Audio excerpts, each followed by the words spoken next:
The U.S. Supreme Court decision saying employers cannot discriminate against or fire employees based on their sexual orientation is being hailed as a major protection for the LGBTQ community.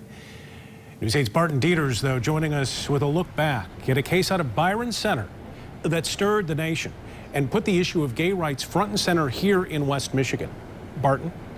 Brian, it's been 25 years since Byron Center teacher Jerry Crane was the victim of anti-gay sentiments after it was discovered he was gay.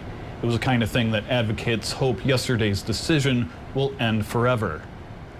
Jerry Crane was by all accounts a great teacher, taking moribund Byron Center music program and turning it into one of the best in the state, and was the subject of glowing reviews by administrators. It's such a difficult case to talk about because it's just so emotional. He was an excellent teacher. Even people who wanted him to be fired said, but he's an excellent teacher. Crane was a graduate of Calvin College and the predecessor to Cornerstone University, Grand Rapids Baptist College. But being a good teacher wasn't enough. When after he and his partner were united in a ceremony at Frederick Meyer Gardens, same-sex marriage was still illegal, he was outed in the Byron Center community. After he was outed, the rest of that school year was horrific, how he was treated. Somehow, someone got the names of the students in his class and sent them a packet of inflammatory information, as well as video of a gay pride parade.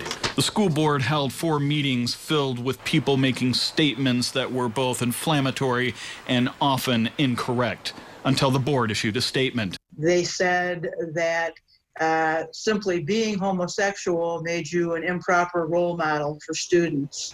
The board said it would monitor and investigate Crane, and the church, attended by the principal of the school, put out a statement saying that Crane, quote, made a choice that imperils the morals of our community. Crane resigned as a teacher, and in December of 1996, the 32-year-old died of a heart attack. The coroner concluded that he died of a heart attack, and that the heart attack, that the stress of the situation likely contributed to his heart attack. Those who knew Crane said all he wanted to do was teach, not become a gay activist. Could it happen again? Absolutely.